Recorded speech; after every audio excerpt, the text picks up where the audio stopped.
Betul. Dan pada semua saya katakan, saya tidak ingin menjadi bagian dari orang-orang yang mengkhianati Pak Prabowo. Saya sampaikan pada semua. Tidak. Begitu Pilpres selesai, saya bertemu dengan Pak Prabowo. Dan saya sampaikan kepada Pak Prabowo, saya sampaikan pertama, mission accomplished.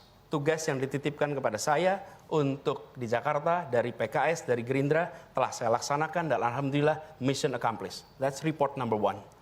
Laporan nomor kedua, saya katakan Pak Prabowo, Gubernur Jakarta akan selalu dapat perhatian. Aneh kalau kita bilang, oh kaget dapat perhatian. Tidak, Gubernur Jakarta itu selalu dapat perhatian. Karena itu saya sampaikan kepada Pak Prabowo dari sekarang. Ini masih setahun yang lalu.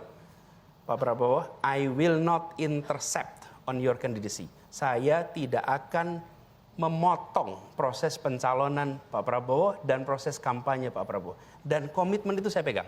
Siapapun yang bertemu dengan saya, mendiskusikan soal ini, selalu saya katakan bahwa saya memiliki komitmen dengan Pak Prabowo. Tidak ada yang tahu kecuali saya dan Pak Prabowo. Tidak ada yang tahu.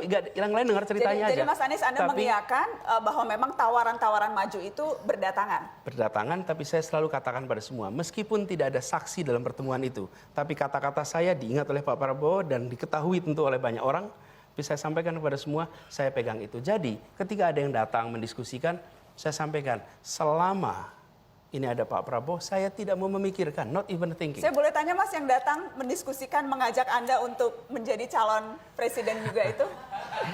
Jangan, kalau nanti saya diskusikan, nanti nggak ada yang diskusi lagi sama saya nanti. Kalau begitu saya tanya saja, Anda menjawab ya atau tidak. PKB? Pokoknya kan tinggal tersisa partai yang ada, bukan? PKS? Semuanya, dia tinggal itu aja semua kan? Partai? PAN?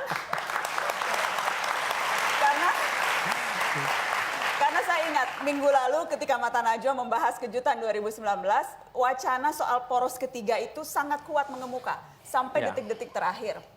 Dan saya ingin konfirmasi juga, bukan hanya partai tapi juga ormas kan? Karena saya tahu Anda pernah bertemu dengan PBNU. Dari mana? Ada informasi saya, Mas. Saya ingin apakah Anda mau mengklarifikasi itu bahwa PBNU sempat datang bertemu kepada Anies Baswedan? Saya bertemu dengan banyak pihak. Karena kecewa mendengar Pak Mahfud yang akan dijadikan wapres, karenanya ingin mengusung Anda sebagai capres. Gini, siapapun yang bertemu saya, siapapun yang bertemu, jawabannya sama. Dan itu boleh dikonfirmasi pada siapapun yang ketemu.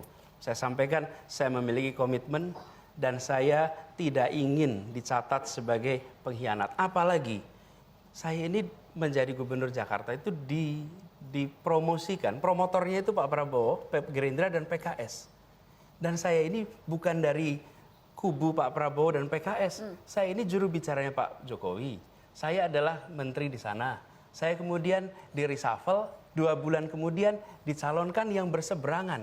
Jadi saya tidak pernah mau meninggalkan. Kalau kita sudah bersama, saya tidak akan tinggalkan. Dan inilah prinsip yang saya pegang. Jadi Mas Anies, ketika itu syaratnya kalau Pak Prabowo masih jadi calon presiden, Anies Baswedan tidak akan maju. Tapi kalau Pak Prabowo tidak nyapres, mungkin saja lain. Dan saya tahu persis bahwa Pak Prabowo memang akan menjadi calon presiden.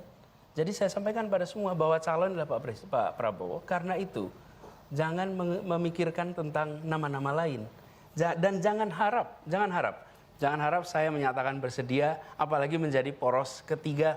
Tidak mungkin. Selama masih ada Pak Prabowo ketika itu. Dan itu komitmen saya dengan Pak Prabowo. Kita akan lanjutkan setelah pariwara karena saya ingin tahu. Kalau tadi Anda mengatakan bahwa komitmen, tetapi apakah itu artinya komitmen hanya dipegang oleh gubernur dan wakil gubernur tidak harus memenuhi komitmennya? Setelah pariwara tetap di Mata Najwa.